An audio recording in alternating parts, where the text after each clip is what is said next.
Okay, si bro kuno mo mudas tapi. Ikaw mudas tira, siya mudas tapi. Ako tugas tira. Ay kay katapi ato bro. Aw. Lipat manoy.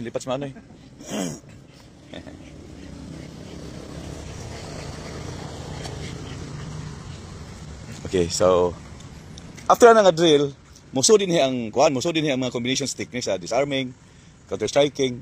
Kagikan sa drill niya, ang purpose mo sa drill sa tapi-tapi drill, maana di mo ang mata, maana di mo ang kamot, maana di mo ang reflexes, at the same time tibaw ka sa paggamit. Kay lawsin mo siya kay tanawon og kung sige lang butang drill na di mo makita ang epekto. So dapat after 12 niya, every now and then magkuan ka, i-apply mo ang counter striking sa strike number 1 or counter striking disarming ba. Oh, kana siya. Kay para nga maana ta. Kay dili man sa tanang panahon nga ang tapi-tapi magamit na to. Remember nga ang tapi-tapi, mugawas na siya ug ang ulisi mo hunong. Pero kung ulisi ganin mo lahos, way tapi nga mahitabo. So therefore mugawas nimo ang imong mga combination strikes. Di ba? Tapi-tapi dito na. Tapi. Ya, di kamay mo counter striking pero ano? Counter striking disarming. Counter striking ba? Counter striking lang, bro. Bro, counter striking lang, wala na disarming kay para ang bunal di malabay.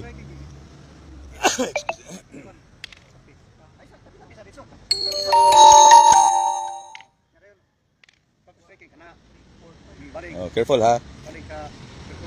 Tapi. Counter striking. Okay. Counter striking. Before. So, nag-practice pa tayo, mga idol, no? Sa mga naglantaw, ano niya. Kuwan mo gani, ang proseso mo gani ang tapi-tapi. Ako nang i-explain nila. Nasa akong mga kaubanan nga, ang tapi-tapi, mugawas na siya, ukon, ang bunal, muhunong. Sama na, makita nimo. Okay, bro, sige sa bro. Ibalik ko ang tapi-tapi. Nya, ito individual kay buhan. Ma-explain ako nga, ang tapi, mugawas lang, ukon, muhunong ang bunal. Pero walay tapi-tapi nga mahitabo ko ang bunal lahos-lahos. Usa pa may tapihon nimo ang bunal nga wa man des mo tubangan.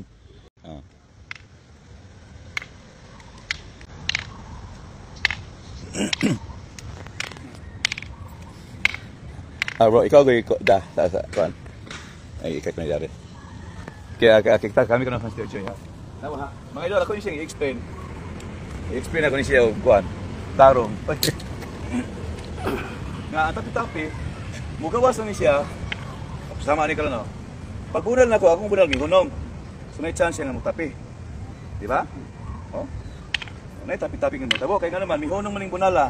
Pero kung akong bunal karon, midinha pa ni siya o midinha, way tapi nga matabo. So pangutana dinhi karon, kinahanglan pa ba ni atong partiso ng tapi-tapi? Kung atong tanaw diyan ni siya, wala gamit ang tapi-tapi kung ang bunal dili mo hunong. Kung hunong, gamit siya. Kung every now and then, i-emphasize na siya ang bunal speakers. Kana gini dinhi bro. Kana ba ang dinha to nga pag dinhi nga bunal nara dinhi nga ganaan ra siya. Dapat i-emphasize na siya.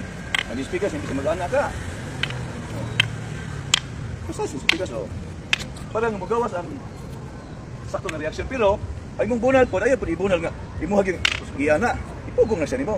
Enough nga masagam. Kung siya ito po, parang flowing siya ba, oh. Sabi, oh, bigas. Kung yung reaction, magawas na siya. Oo. Flowing siya, oh. At ako mag-emphasize niya karon nga, kining tapi-tapi drill, gamit na ni siya o kung ang bunal, muhunong. Ba't sa ako nang gikaingon, walay tapi-tapi nga mahitabo. Ug kun ang bunal, wala muhunong. Tama ni karon, makita na ito, doon ay tapi-tapi nga mahitabo. Kami hunong man. But if only, wala siya mahunong, wala tapi-tapi nga nahitabo. But then, no, atong nag-emphasize, the blocking techniques, counter striking, disarming, therefore mahunong ta, even the disarming. Wala disarming nga mahitabo o kung ang bunal, dili mahunong.